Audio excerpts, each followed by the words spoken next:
Bapak Ibu, perlu kami informasikan sebelum acara dimulai, untuk jamaah pria atau para ikhwan kami mohon untuk bisa maju, dikarenakan sesaat lagi jamaah wanita ini juga akan bergabung untuk di barisan belakang.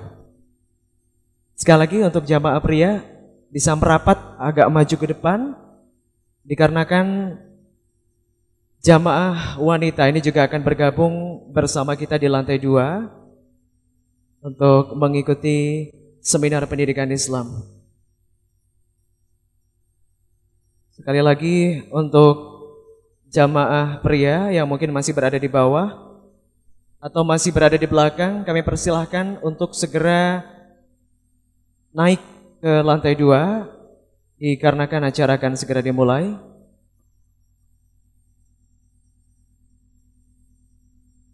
Baik, memasuki acara berikutnya, jamaah dan juga hadirin yang dirahmati oleh Allah, adalah sambutan oleh penanggung jawab Kutab Jember. Kami persilahkan Ustadz Gilik.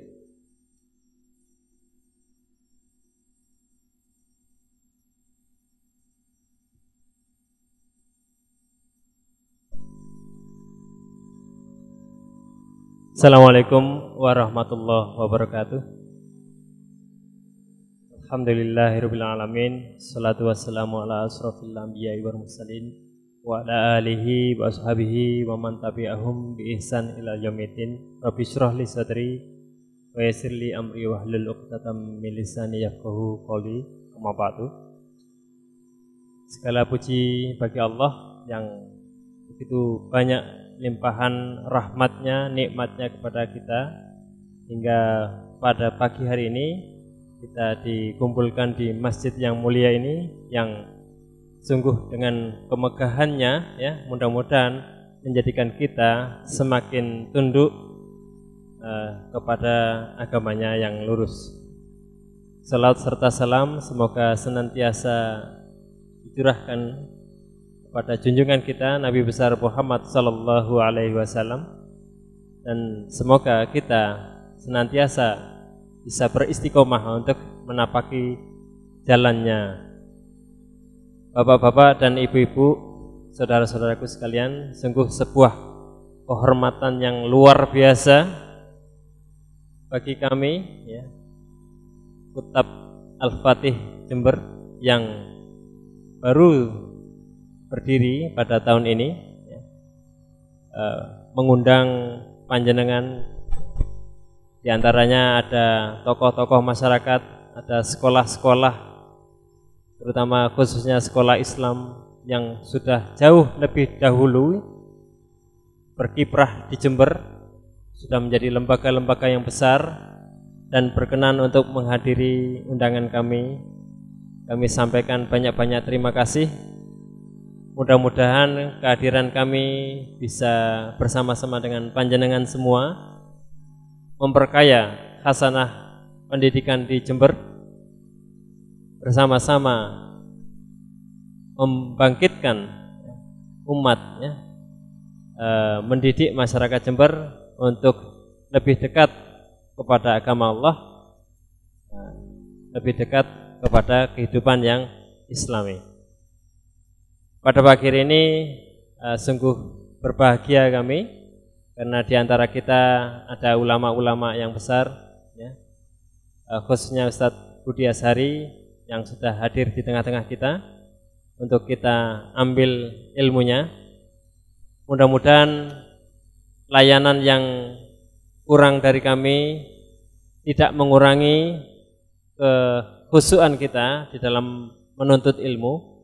Kami pun tidak lupa untuk menghaturkan permohonan maaf yang sebesar-besarnya, karena begitu banyak keterbatasan yang sedianya seharusnya sepantasnya bisa kami sajikan untuk panjenengan semua. Tidak berpanjang kata, cukuplah kita luruskan kembali niat kita. Mudah-mudahan pagi hari ini kita Allah akan meridhai amal soleh kita insyaallah. Kurang lebihnya mohon maaf. Billahi taufiq wal hidayah. Assalamualaikum warahmatullahi wabarakatuh. Waalaikumsalam warahmatullahi wabarakatuh. Kami sampaikan sekali lagi terima kasih kepada penanggung jawab Kutab Al-Fatih Jember yang insya Allah hari ini kita bersamakan menjadi saksi launching Kutab Al-Fatih Jember. Dan Bapak Ibu khususnya jamaah putri yang baru hadir di lantai 2, untuk Anda yang membawa putra-putri, kami mohon Anda untuk tetap menjaga putra-putri Anda agar pelaksanaan seminar pendidikan Islam pagi hari ini yang segera akan kita mulai ini berjalan dengan lancar. Sekali lagi untuk Anda yang membawa putra-putri, baik Anda jamaah pria atau Anda jamaah wanita, untuk tetap mengkondisikan putra-putri Anda. Kami sampaikan terima kasih. Berikutnya kita menuju ke antara inti, yakni seminar pendidikan Islam launching Kutab Al-Fatih Jember dengan tema Gemilang di Usia Belia. Dan pada kesempatan pagi hari ini akan dipandu oleh moderator kita, yakni Ustadz Roin. Kepada beliau kami persilahkan.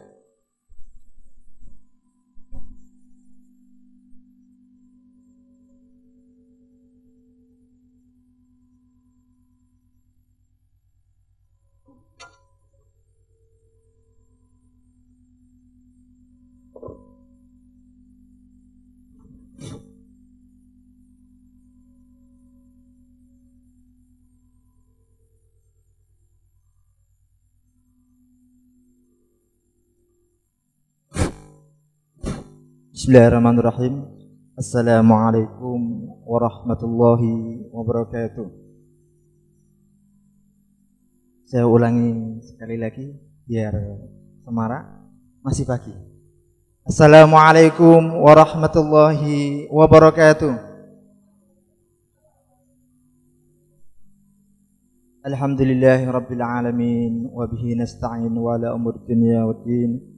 أشهد أن لا إله إلا الله وحده لا شريك له وأشهد أن محمدا عبده ورسوله اللهم صل وسلم وبارك على نبينا وحبيبنا سيدنا محمد وعلى آله وأصحابه ومن تبعهم بإحسان إلى يوم الدين سبحانك لا علم لنا إلا ما علمتنا إنك أنت العليم الحكيم. Alhamdulillah, pada pagi hari ini kita bisa bertemu. Kita sudah menunggu berminggu-minggu ini. Semoga Allah meridhai pertemuan ini, semoga Allah memberkati pertemuan ini, dan semoga ini menjadi salah satu amalan yang mengantarkan kita ke surga. Salawat dan salam mudah-mudahan tetap tercurah pada junjungan Nabi besar kita Muhammad sallallahu alaihi wasallam. Beliaulah guru sejati yang telah membimbing umat ini. Tema kali ini adalah gemilang di usia muda. Sebelumnya kami persilakan Ustadz Budi Azhari untuk maju ke depan. Saya bacakan, beliau lahir di Tulungagung 17 April 1975, lulusan Cum Laude. Jadi Cum Laude ada jurusan Hadis dan Studi Islam Universitas Madinah. Bukunya mohon maaf hari ini kita tidak membawa bukunya, tapi insya Allah nanti kita di Kutab Al-Fatih Jember kita akan menyediakan bukunya. Ada Ketika Hidup Selalu Sial, Inspirasi Remaja Haya, Modul Kutab, Kemanakah Aku Berlabuh, Remaja Antara Hijaz dan Amerika, yang akan terbit ini, yang akan terbit Potret Keluarga dalam Al-Quran, fikih Sirah Pendidikan. Kenapa tema kita adalah gemilang di usia belia? Ada tradisi dalam Islam yang terputus. Tidak jauh-jauh saja Indonesia, Kiai Haji Hasyim Asy'ari itu mendirikan pesantren ketika usia 24 tahun. Kiai Haji Ahmad Dahlan 20 tahunan Kiai Haji Ahmad Dahlan. Itu Hamka kurang lebih. Yunus Mahmud 20 tahun memperkenalkan pendidikan Islam. Di samping kita usianya masih muda, menjadi inspirasi bagi pendidikan seperti Rasulullah. Jadi saya tidak akan memperpanjang karena kita sudah menunggu ini lama. Kita nanti sampai jam 10, setelah itu ada sesi tanya jawab sampai jam 11. Kemudian 11 sampai setengah 12 nanti kita ada sesi foto, mungkin kita bagi 3 gitu mungkin. Waktu monggo kula sumanggaken kangge Ustaz Budi. Bismillahirrahmanirrahim. Assalamualaikum warahmatullahi wabarakatuh. Alhamdulillah hamdan katsiran tayyiban mubarakan fih kama yuhibbu rabbuna wa yarda. Alhamdulillah alladzi arsala rasulahu bil huda wa dinil haqq liyudhhirahu 'alad dini kullih wa kafa billahi syahida. Alhamdulillah alladzi bi ni'matihi tatimmus shalihat. Asyhadu an la ilaha illallah wahdahu la syarika lah wa asyhadu anna Muhammadan abduhu wa rasuluh. Allahumma salli wa sallim wa barik wa an'im ala rasulina wa syafi'ina wa nabiyyina wa imamina wa qudwatina wa sayyidina Muhammad sallallahu alaihi wasallam wa ala alihi wa ashabihi wa man tabi'ahu bi ihsanin ila yaumiddin. Ya ayyuhalladzina amanu taqullaha haqqa tuqatih wa la tamutunna illa wa antum muslimun. Rabbana hab lana min azwajina wa dhurriyyatina qurrata a'yun waj'alna lil muttaqina imama. Allahumma ij'alna muqimis shalah wa min dzurriyyatina rabbana wa taqabbal du'a. Amma ba'd.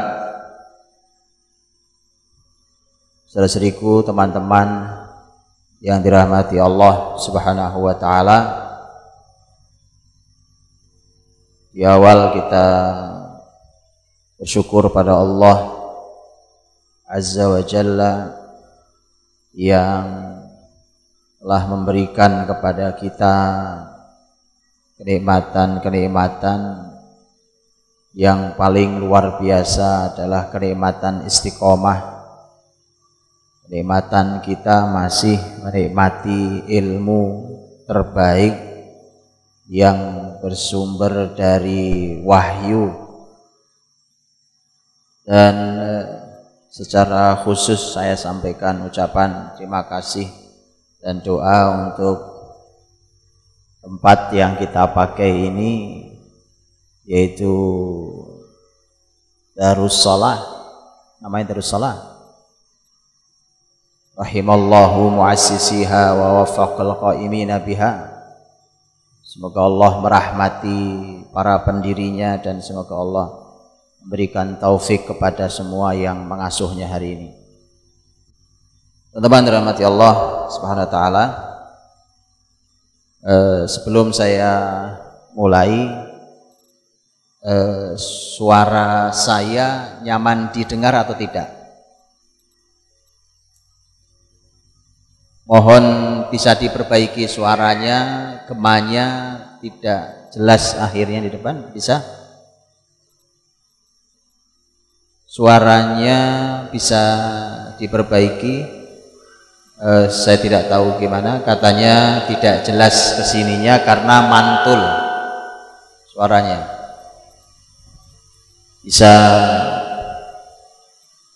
Saya tidak tahu sumber mantulnya ini apa ruangan atau apa. Baik, pakai ini. Saya coba yang satu lagi. Cek. Kalau ini lebih jelas yang mana?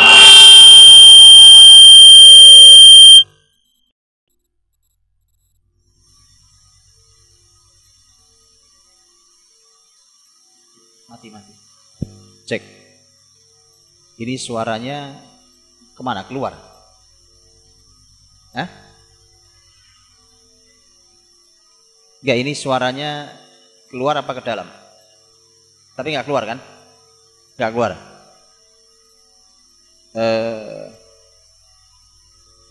Baik, teman-teman lebih nyaman suara yang ini atau yang tadi? Yang ini. Baik. Teman-teman dirahmati Allah Subhanahu wa taala.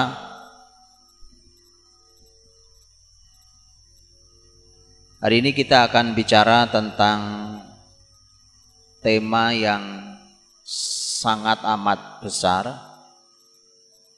Tema yang kalau ini diperbaiki maka perbaikan untuk umat ini secara mendasar. Tema yang membuat umat ini akan mendapatkan generasi baru yang bahkan belum pernah ada sebelumnya. Tema penting sekali, besar sekali, yaitu tema tentang pendidikan dalam Islam. Sebelumnya, sebelum saya sampaikan, tentu kita juga berdoa untuk kebaikan negeri ini. Semoga Allah menjaga dari semua keburukan dan dari para pemimpin yang buruk. Karena para ulama, para ustadz, para habaib di Jakarta sedang berkumpul pagi ini. Kita juga berkumpul di sini dalam niat yang juga baik. Insya Allah, semoga Allah rahmati dan Allah jaga semuanya. Teman-teman dirahmati Allah, saya ingin memulai tentang tema pendidikan ini. Pertama adalah masalah kesadaran untuk mengembalikan pendidikan ini ke jalur Islam, karena pendidikan jalur lain sudah terbukti gagal. Apakah dengan hasil generasi seperti hari ini, apakah dengan hasil negara seperti ini, apakah dengan hasil keadaan dunia hari ini antum bilang berhasil?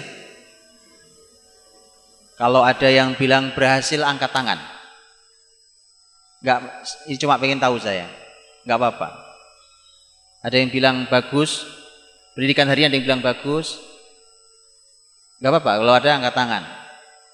Kalau ada yang bilang bahwa hasil kampus hari ini bagus-bagus, Pak. Hasil SD, TK, SD, SMP, SMA, kampus, S1, S2, S3 keren-keren, Pak. Angkat tangan. Kok enggak ada yang berani angkat tangan? Tangan, Pak. Kalau ada yang berani angkat tangan, angkat tangan. Enggak apa-apa. Kita sedang belajar bersama di sini. Tapi kalau antum tidak angkat tangan, menurut saya malah aneh. Kenapa aneh? Kalau tidak angkat tangan berarti dimaknai, ini saya memaknai, mungkin saya salah. Memaknainya sebenarnya antum ingin katakan pendidikan hari ini hasilnya jelek. Begitu atau enggak? Tapi ada yang aneh. Bagaimana ceritanya tahu pendidikan itu jelek tapi tidak berusaha untuk berubah? Atau enggak aneh itu? Aneh atau enggak aneh? Sudah tahu jelek tapi dijalani terus. Makanya saya nanya dulu, jujur aja, apakah antum ridho dengan hasil pendidikan hari ini? Angkat tangan. Saya ulangi lagi. Kalau tidak angkat tangan, antum berarti tidak ridho dengan pendidikan hari ini. Yalah, kalau tidak ridho kok dijalani? Betul ini? Serba salah kan? Memang begitu, Pak. Memang aneh kita ini. Banyak sekali kita menjalani sesuatu yang kita tahu itu salah. Bukankah Allah masih memaafkan orang yang menjalani kesalahan tapi karena tidak tahu ilmunya? Kita tahu loh ilmunya, tapi kita jalani loh. Kita tahu itu kita tidak ridho, tapi kita jalani juga. Teman-teman dirahmati Allah, makanya kita perlu membuka ilmu kita, iman kita, hati kita terhadap seperti apa sebenarnya hasil pendidikan Islam itu dulu. Dulu sekolah-sekolah Islam itu lulusannya kayak apa? Supaya antum dapat perbandingan. Lulusannya seperti apa? Supaya kita punya perbandingan hasil. Karena pendidikan itu mau bicara teori panjang lebar sekalipun terlihat teori indah luar biasa, itu tidak ada gunanya kalau ternyata begitu kita tanya, mana Pak hasil lulusannya, ternyata lulusannya cuma kayak begini saja. Karena kadang kita suka-suka hanya bermain-main di wilayah teori.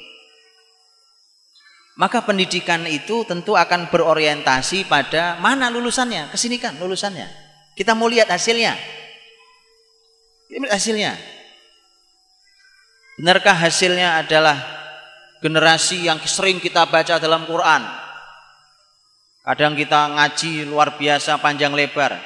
Malah sebagian teman-teman ada yang meneriakannya di lapangan. Wah, generasi macam-macam, jargon di mana-mana, ya kan? Secara Islami sudah adakah itu di generasi kita?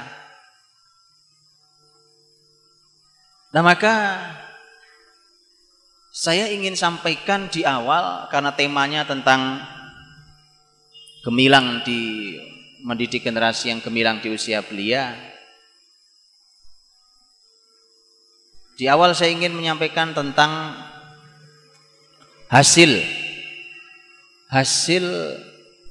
pendidikan ketika Islam dulu masih memimpin bumi. Kenapa ini dibicarakan, Pak? Apakah ini tidak hanya menyanyikan kenangan masa lalu? Tidak. Karena bukankah Rasul Shallallahu Alaihi Wasallam yang menyampaikan dalam hadis yang disahihkan oleh sebagian ulama, dihasankan oleh yang lain, di antaranya dalam Musnad Ahmad, di mana Abdullah bin Amr bin As radhiyallahu anhuma meriwayatkan tentang kebesaran Islam akhir zaman. Begitu juga sahabat lain meriwayatkan tentang fase kebesaran di akhir zaman. Masa kebesaran itu akan menghadirkan generasi yang besar. Karena zaman yang besar hadir karena generasinya istimewa. Kan nggak mungkin tiba-tiba sebuah zaman berubah. Jember ini nggak mungkin tiba-tiba hari ini berubah baik. Kalau memang bukan orang baik dalam prosesnya. Maka dari itu, mari kita lihat. Karena di dalam Islam, belajar sejarah itu yang mewajibkannya Quran. Bukan begitu? Ketika Allah berfirman tentang kisah umpamanya sirah Nabi Muhammad di dalam Quran, umpamanya dalam surat Al-Hasyr ayat 2 umpamanya, huwallazi akhrajal ladzina kafaru min ahlil kitabi min diyarihim li awwalil hasyr ma dhanantum ay yakhruju wa dhannu annahum mani'atuhum husunuhum min Allah fa atahumullahu min haitsu lam yahtasibu wa qadhafa fi qulubihimur ru'b yukhribuna buyutahum bi aydihim wa aydil mu'minin. Lihat ujung ayatnya, fa'tabiru dari kata ibrah, ambil ibrahnya. Fi'il amr, kata kerja. Wajib buat kita untuk ambil ibrah, karena ayat 2 dari surat Al-Hasyr itu adalah kisah sejarah zaman Rasul Muhammad SAW, yaitu pengepungan Yahudi Bani Nadir. Quran, para ulama Quran mengatakan lebih dari sepertiga Quran isinya sejarah. Kesalahan kita dalam belajar sejarah, selalu kita mengatakan itu kan sudah lewat Pak, ini zamannya beda. Ini fatal loh. Karena Quran kita sekalipun itu sudah 15 abad lalu Pak, zaman onta itu. Kitab suci Quran itu turun zaman onta, zaman padang pasir, sekarang zaman pesawat. Apa antum mau katakan Quran tidak sesuai dengan zaman ini? Kan tidak mungkin. Orang beriman tak mungkin berkata itu. Rasul kita, Nabi Muhammad, hidupnya juga 15 abad lalu, enggak hari ini. Sudah lama. Sudah lama Nabi Muhammad hidupnya. Tapi apa kita mau mengatakan itu Rasul itu kan zaman dulu Pak, ini zamannya beda. Mau bilang begitu? Itu. Jadi hati-hati.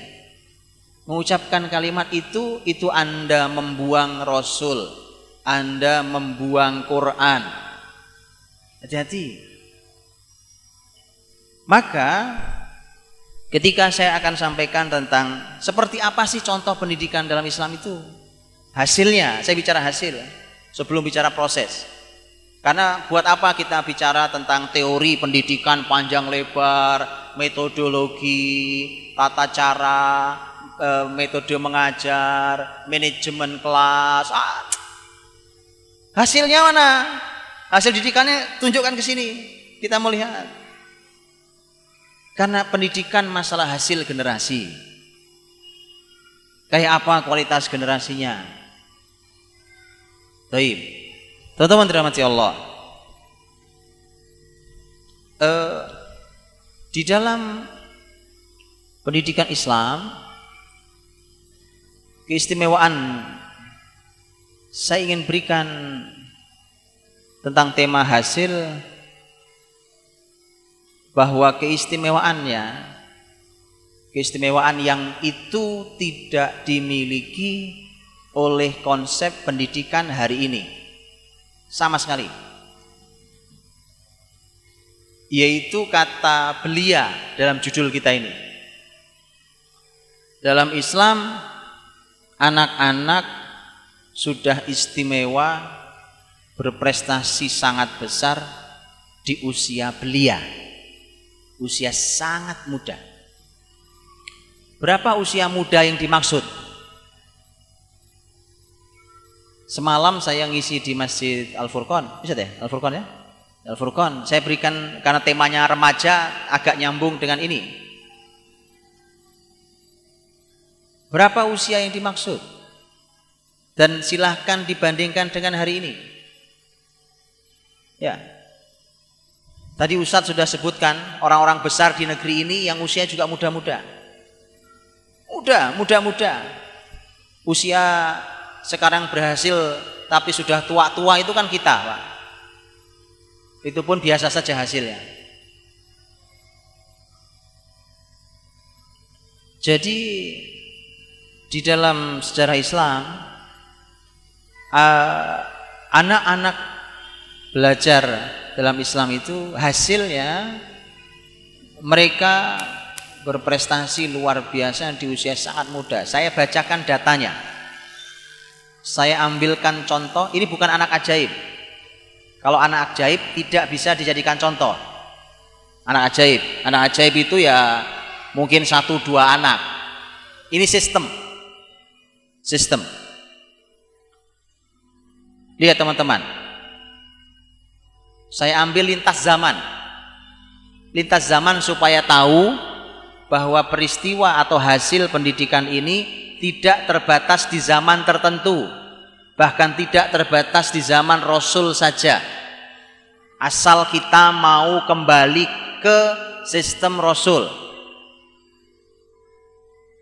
Kita lihat zaman Rasul.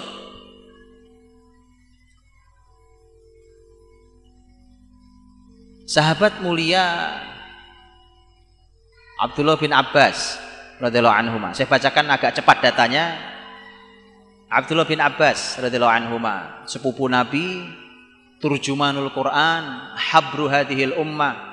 Ini orang dengan kualitas terbaik untuk ilmu tafsir. Anda tahu teman-teman, itu kan belajar tafsir dari siapa? Rasul lah, maksud dari orang lain. Dari Rasul.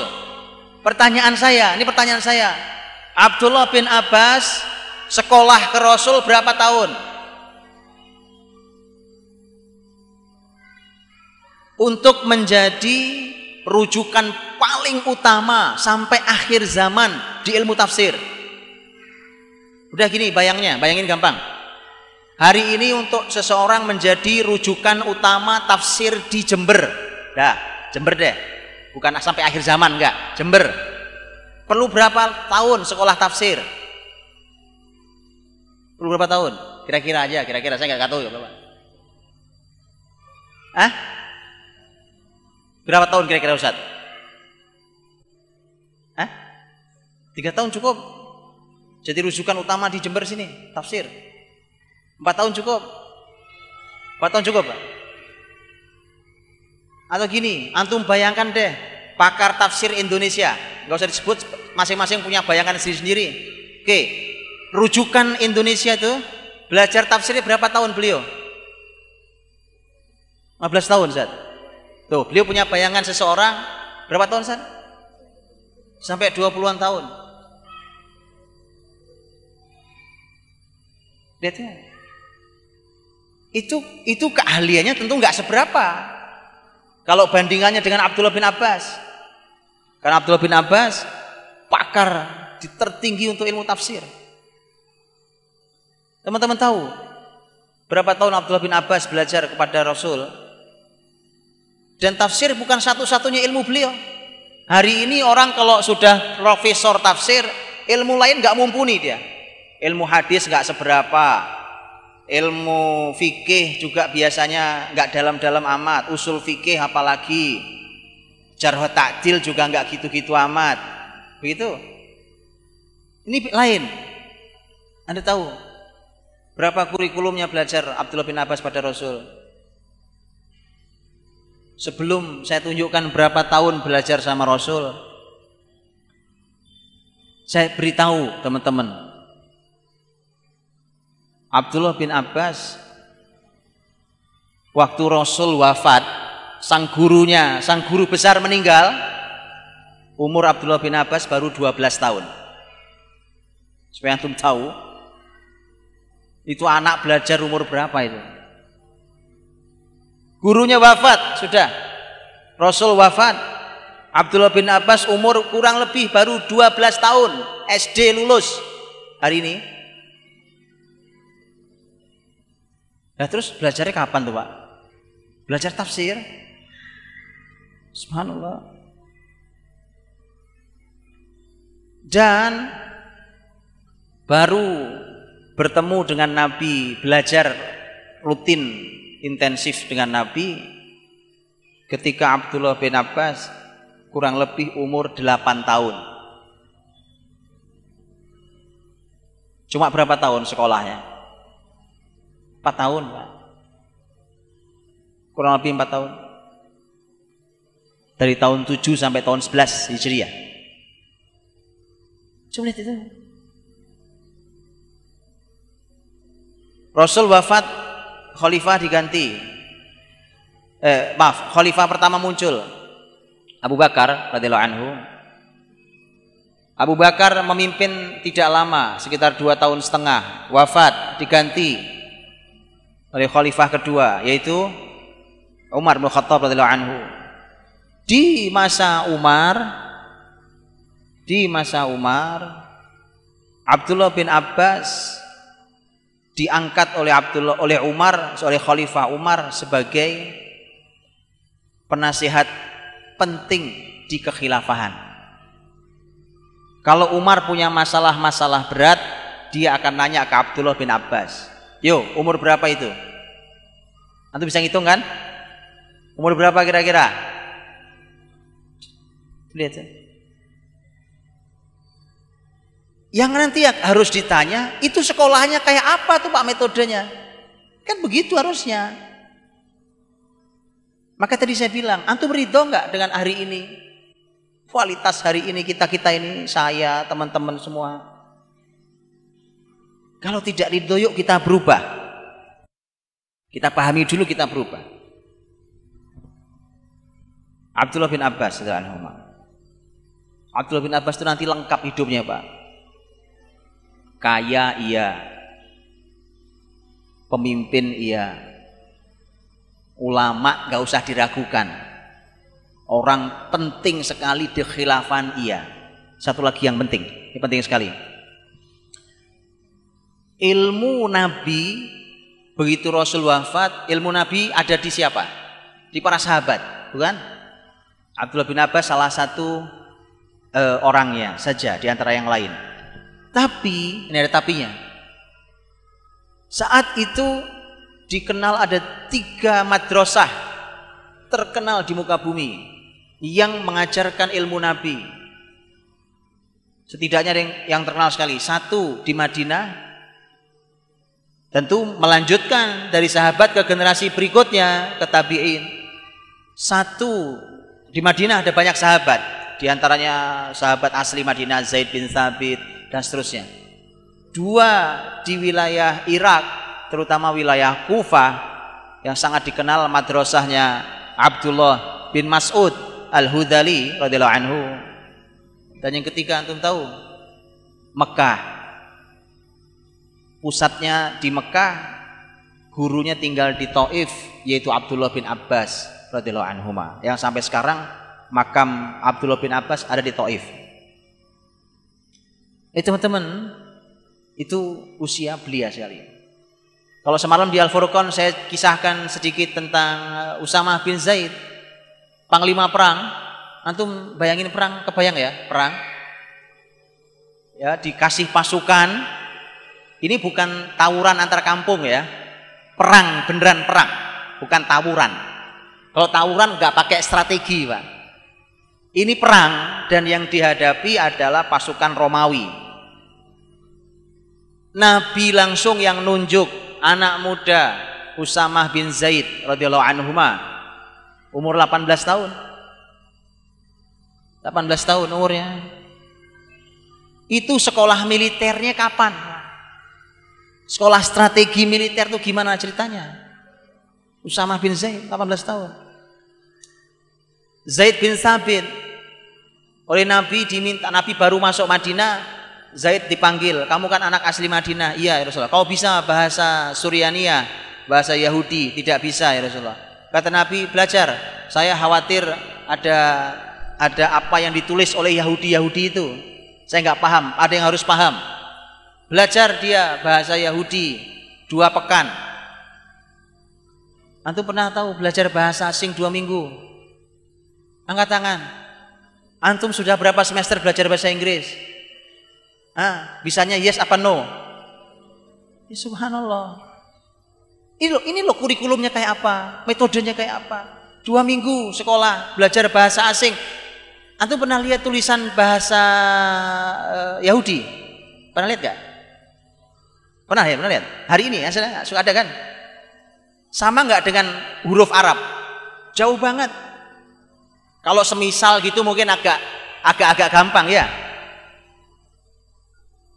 Jauh sekali, hurufnya jauh. 2 pekan belajar, selesai. Antum tahu umurnya Zaid bin Thabit saat itu? 11 tahun. 11 tahun. Ini bukan anak ajaib, itu sistem dalam Islam. Baik. Pindah dari sahabat kita sekarang, pindah. Orang bilang itu sama sahabat, Pak, itu lain zaman itu. Oke, yuk pindah yuk. Kalau antum nggak mau sahabat Nabi, antum maunya siapa? Oh, dikasih sahabat nggak mau kan? Ayo pindah. Ganti yang lain. Saya yang lain. Saya kasih zaman setelahnya. Kan negeri ini, walaupun ini memang kalau menurut saya memang pinternya luar biasa. Mungkin agak susah dijadikan sebagai panduan. Negeri ini bermadhab Syafi'i. Imam Syafi'i rahimahullah ta'ala, antum baca biografinya, ya kan? 7 tahun selesai 30 juz hafalan Qur'annya. Itu sih ini ya, itu saya bilang ini memang kecepatan ya. Walaupun zaman itu biasa. Baik, zaman itu biasa, tapi kalau saya bilang hari ini ya, jangan cepetan. Umur 10 tahun beliau hafal Muwatta. Kitab Muwatta itu 7.000 riwayat hadis. 10 tahun. Umur beliau baru sekitar 15 tahun, gurunya bilang, kamu kalaupun duduk sebagai mufti, tahu mufti? Yang berhak memberikan fatwa, kamu sudah layak. 15 tahun. Hari ini yang duduk, mohon maaf, yang duduk di majelis fatwa MUI umurnya berapa ya? Kok antum pada ketawa sih? Saya nanya ini. Antum lihat ini. Oke. Begitu juga. Itu subhanallah. Di dalam ilmu-ilmu umum sama. Bukan cuma ilmu agama yang begitu. Oh, ilmu agama aja begitu, apalagi ilmu umum, lebih sederhana. Beneran. Saya nggak kebalik ngomongnya. Kalau ilmu agama saja seperti itu, ilmu dunia lebih sederhana. Simpel sekali. Maka dari dulu pun bersama, dulu para ilmuwan besar dalam Islam, nggak ada, Pak. Umur nunggu 20 tahun sampai jadi orang besar kelamaan. Apalagi nunggu 30 tahun, 40 tahun, ketuaan. Makanya orang dulu meninggal bisa jadi mungkin umur cuma 40 tahun, 45 tahun. Imam Nawawi berapa tahun? Imam Nawawi berapa tahun? 45 tahun. Imam Syafi'i berapa tahun? 54 tahun. Mudah-mudah, Pak. Tapi antum tahu yang ditinggalkan? Antum tahu karya besar beliau? Abadi. Karyanya lebih panjang dari ilmunya.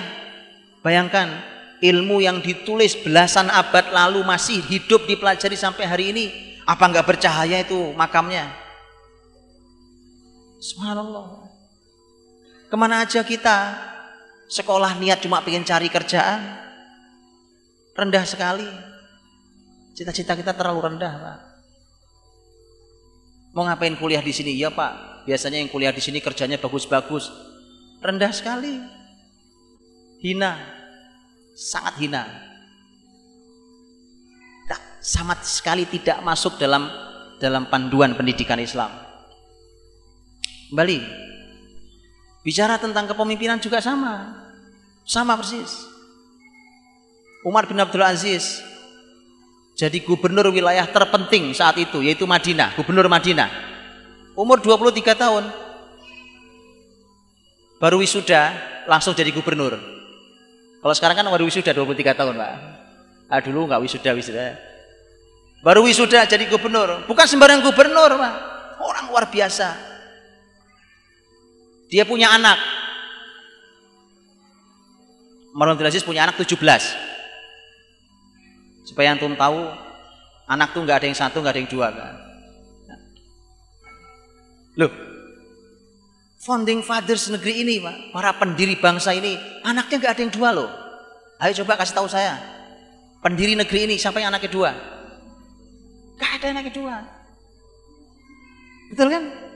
Mau anak banyak-banyak, Pak. Umar bin Abdul Aziz rahimahullah ta'ala punya anak, salah satunya namanya Abdul Malik.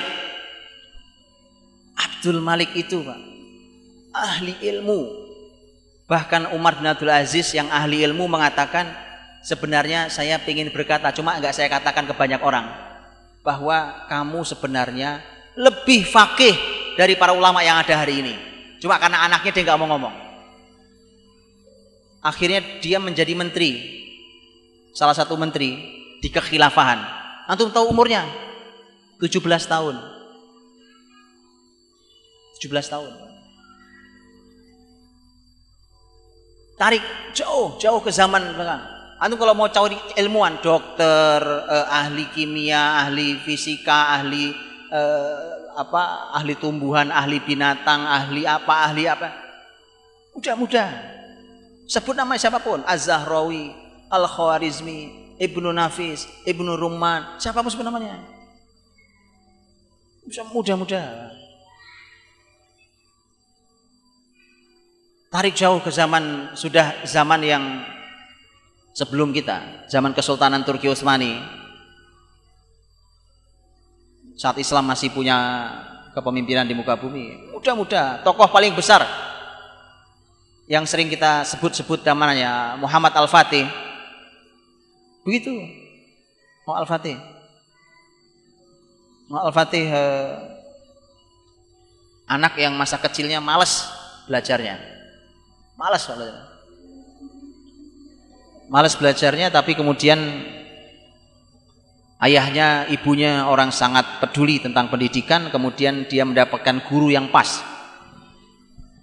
Dan anak itu akhirnya menyelesaikan hafalan Qur'annya di usia sangat awal, belajar ilmu-ilmu syariat sangat awal, menguasai ilmu bahasa sampai sekitar 7 bahasa dia kuasai. Dia belajar berbagai macam ilmu umum, ilmu matematika, geografi, kuasai semua.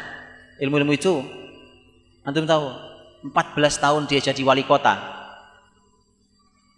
Di sebuah kota namanya kota Manisa. Sampai sekarang masih ada kota itu di Turki. Kota Manisa, itu 14 tahun dia jadi wali kota di situ. 22 tahun jadi sultan. Yang wilayah kekuasaannya sampai Jember. Beneran? Saya nggak ngomong. Sampai sini wilayah kekuasaan saat itu. Dipimpin anak muda 22 tahun. 24 tahun dia berhasil menjebol benteng legendaris yang sudah berabad-abad tidak bisa ditembus oleh muslimin, benteng Konstantinopel. Itu umur 24 tahun.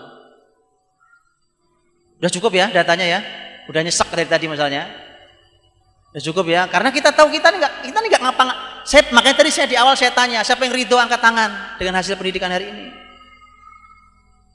Begitu kita bacakan, kita tahu bahwa kita ini belum berbuat apa-apa, Pak. Makanya jangan angkuh, jangan sombong. Baik, kita belum berbuat apa-apa. Bacalah dalam sejarah. Lihat orang-orang dalam hidupnya luar biasa.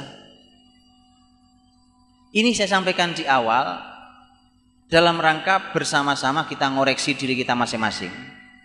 Yang kedua, dalam rangka kita bertanya, terus bagaimana ceritanya, Pak? Hari ini terus kita mau ngapain? Bagaimana ceritanya pendidikan ini? Teman-teman dirahmati Allah Subhanahu wa taala.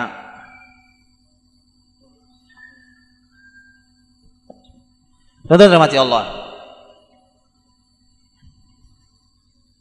Semua yang saya sampaikan itu kan semuanya berawal dari wahyu. Keadaan dunia ini sebelum Nabi Muhammad, saat Nabi Muhammad belum lahir itu dalam keadaan jahiliyah. Jahiliyah, kita nyebut jahiliyah. Quran membahasakan juga jahiliyah. Quran menyebut 4 kali kata al-jahiliyah. Jahiliyah.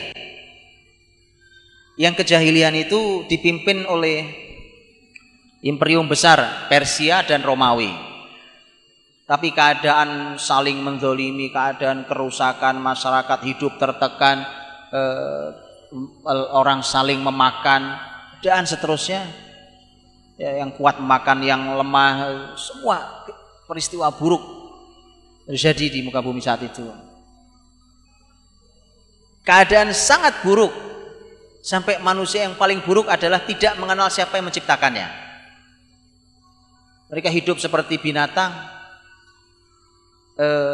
bahkan patung atau batu yang dari dulu juga ada di situ, nggak kemana-mana, disembah-sembah juga akhirnya. Orang sudah sampai seperti itu. Allah mau menyelamatkan buminya. Ini bumi Allah. Bagaimana caranya? Allah kirim seorang Rasul, Imam Al-Anbiya wal Mursalin, pemimpinnya para nabi dan Rasul, Nabiullah Muhammad SAW. Nabi gelisah dengan keadaan masyarakatnya. Nabi naik ke Gua Hira, kegelisahan luar biasa, bolak-balik setiap Ramadan, sampai 3 Ramadan paling tidak, sampai kemudian antum tahu kisahnya, mendapatkan wahyu pertama, Iqra bismi rabbikal ladzi khalaq. Coba teman-teman berhenti sebentar di sini. Apa yang turun pertama? Iqra. Apa arti Iqra? Bacalah.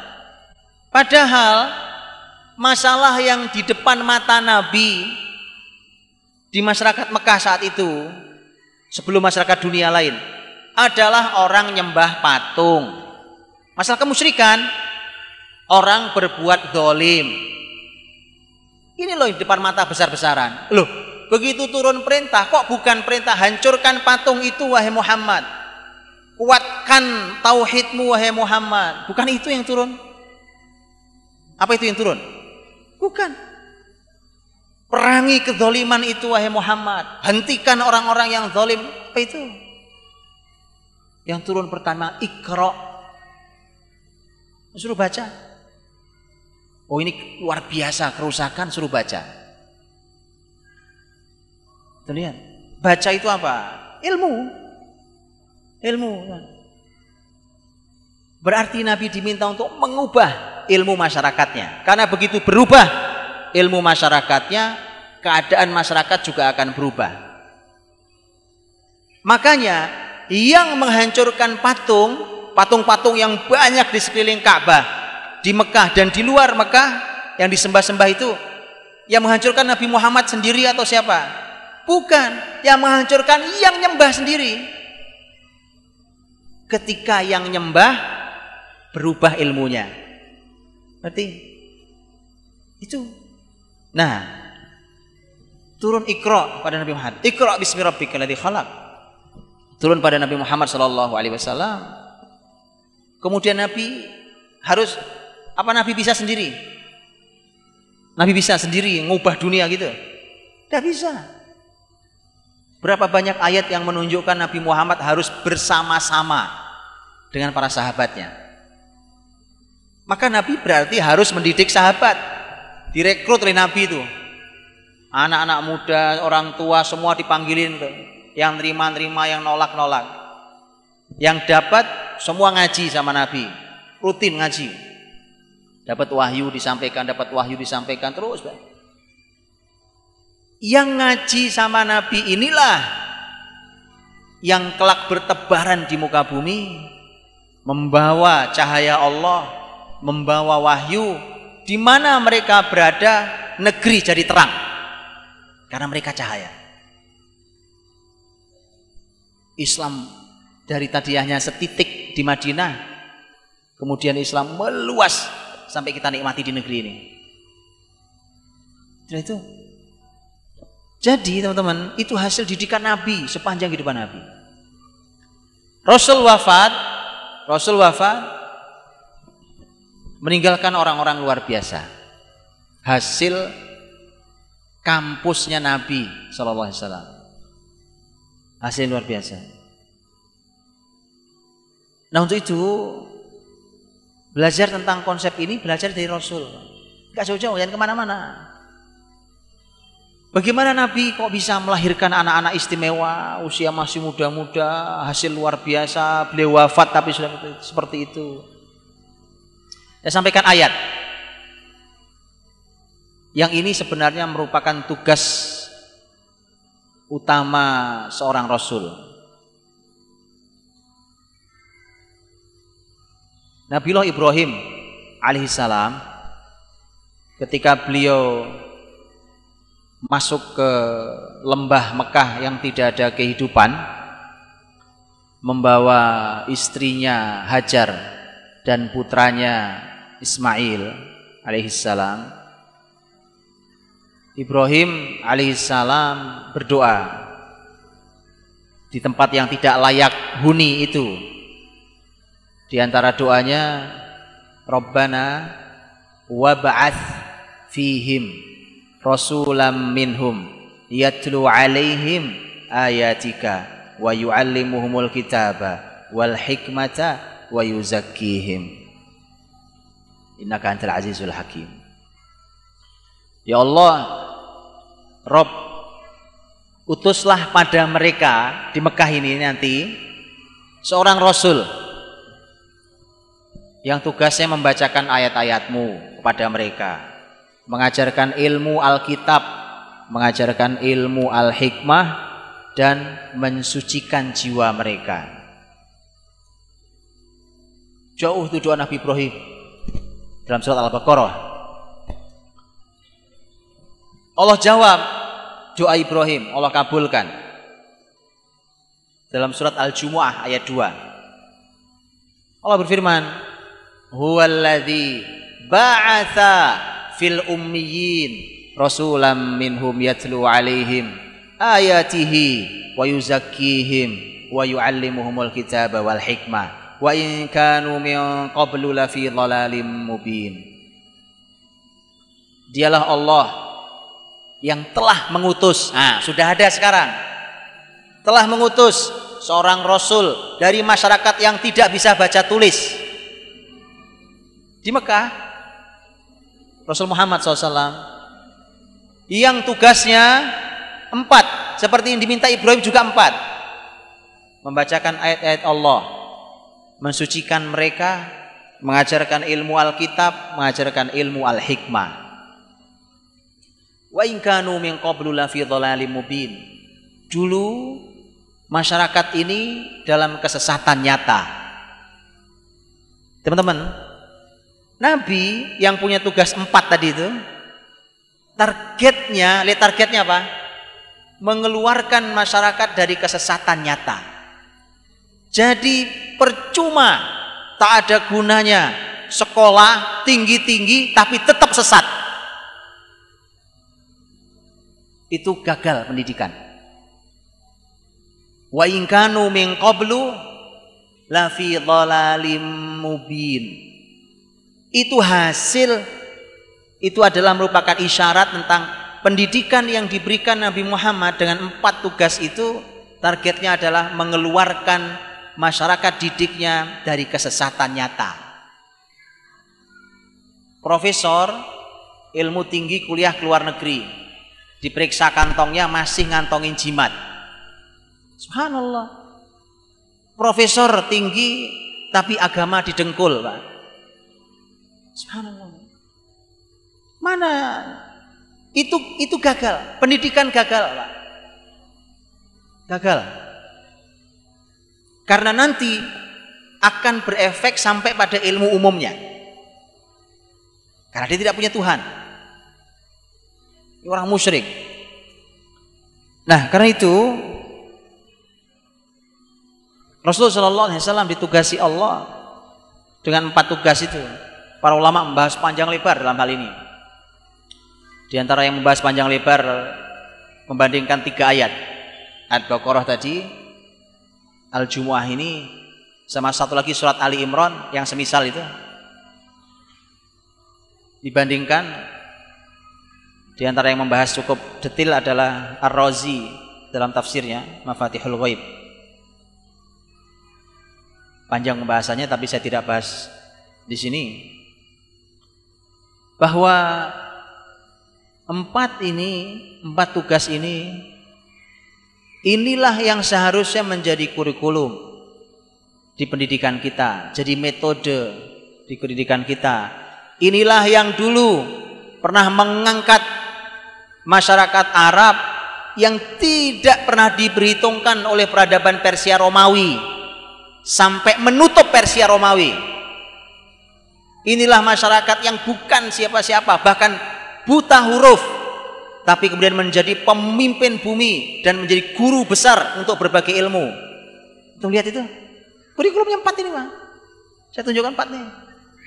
Coba saya ulangi. Antum percaya atau nggak percaya? Kalau bisa menghasilkan kayak tadi, membacakan ayat-ayat Allah, mengajarkan ilmu Alkitab, mensucikan jiwa, mengajarkan ilmu Alkitab, mengajarkan ilmu Al-Hikmah. Al-Hikmah banyak tafsir artinya sunnah.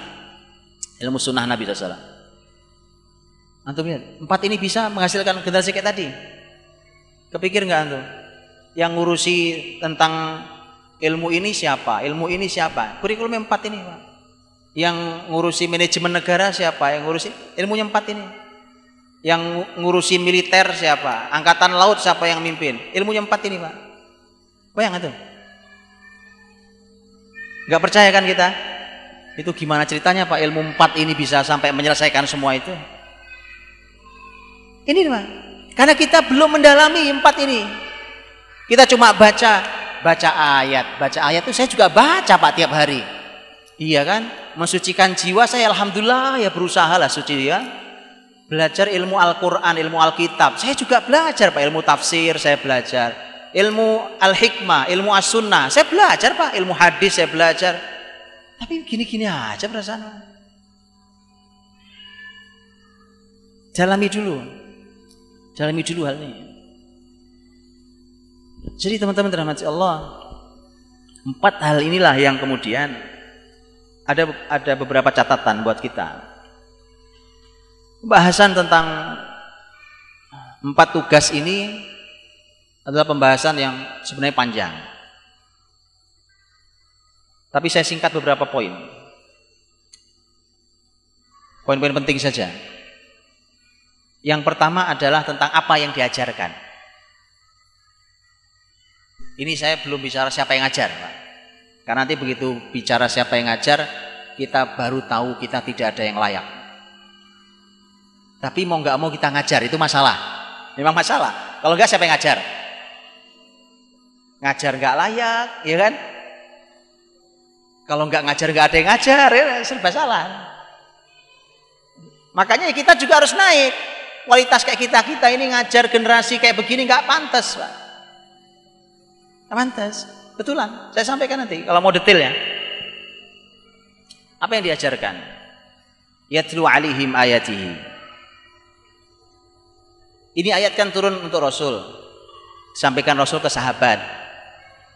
Zaman Rasul dan sahabat baca Quran itu gimana caranya? Kalau sekarang saya baca Quran gampang, Pak. Ini di HP saya ada Quran, di sini ada Quran, ya kan? Ini ada aplikasi Quran. Saya mau baca, kalau saya mau baca dalam membaca, saya buka, klik, saya buka, baca saya, betul? Bapak-bapak, ibu-ibu kita baca Quran, ambil mushaf, dibuka, Bismillah, baca, betul? Zaman sahabat gimana bacanya? Gimana sahabat baca Quran? Zaman sahabat sudah ada, belum ada. Zaman sahabat ada mushaf, kertas ada.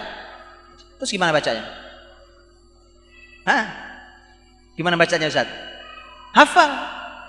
Orang tidak akan baca kalau tidak hafal. Nggak ada tulisan. Apa yang mau dibaca? Jadi disebut yatlu, tilawah. Kalau zaman Rasul dan bahkan zaman awal-awal, tilawah itu artinya ngafal.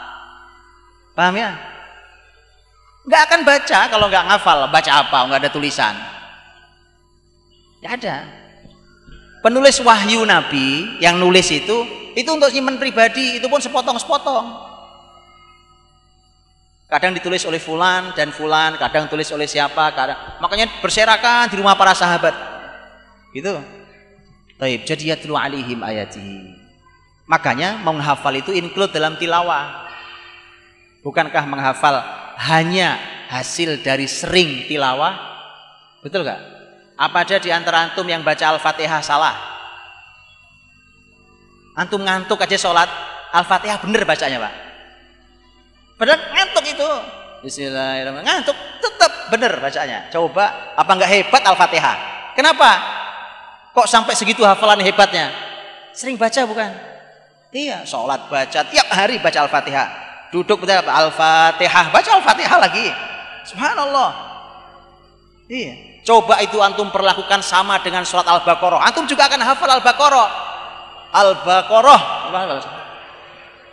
Nah, antum akan hafal itu juga. Surat Yasin. Kenapa orang Indonesia banyak yang hafal? Iya, Pak. Karena akrab dengan surat Yasin. Jadi menghafal itu hanya bagian dari karena akrab membaca. Nah, membaca segala macam, wah sudah panjang ceritanya itu. Itu kenapa dalam pendidikan Islam, usia-usia awal itu tidak dibebani oleh berbagai macam ilmu yang aneh-aneh yang apa. Bacakan ayat pada mereka sampai mereka hafal seluruh Quran atau sebagian Quran. Yatlu alaihim ayatihi wa yuzakkihim, mensucikan jiwa. Mensucikan jiwa, teman-teman. Karena Quran karena perlu orang mensucikan jiwanya. Kalau jiwa belum suci, ilmunya banyak jadi orang pinter, nanti minteri masyarakatnya. Cuma kerjanya nipu, bodohi orang, tipu-tipu kerjanya. Karena dia pinter tanpa hati yang suci. Orang pinter tapi sesat, ahli apa sesat, gara-gara jiwa tidak suci. Konsep tazkiyatun nafs, mensucikan jiwa itu dalam Islam punya konsep sendiri. Ulama nulis banyak kitab dalam hal itu. Itu kurikulum kedua loh setelah membaca Quran dan menghafalnya. Sucikan jiwa, bersihin jiwa anak-anak itu. Jangan dikasih ilmu dulu. Antum bayangkan saya punya gelas. Saya punya gelas. Gelasnya berdebu, lumutan, banyak lumutnya. Saya punya botol air minum mineral jernih, layak minum. Saya tuang ke gelas saya. Layak minum apa enggak? Airnya layak minum loh, airnya jernih loh. Betul? Gara-gara wadahnya kotor. Persis sama. Ilmu suci sekalipun, ilmu Quran, hadis sekalipun dituang di hati yang kotor, enggak layak minum, Pak. Itu maksudnya. Itu kenapa harus sucikan dulu gelasnya, cuci dulu gelasnya. Yang sabar nyucinya, lumutannya udah berapa tahun? Makanya jangan terlambat mensucikan jiwa. Ya kan?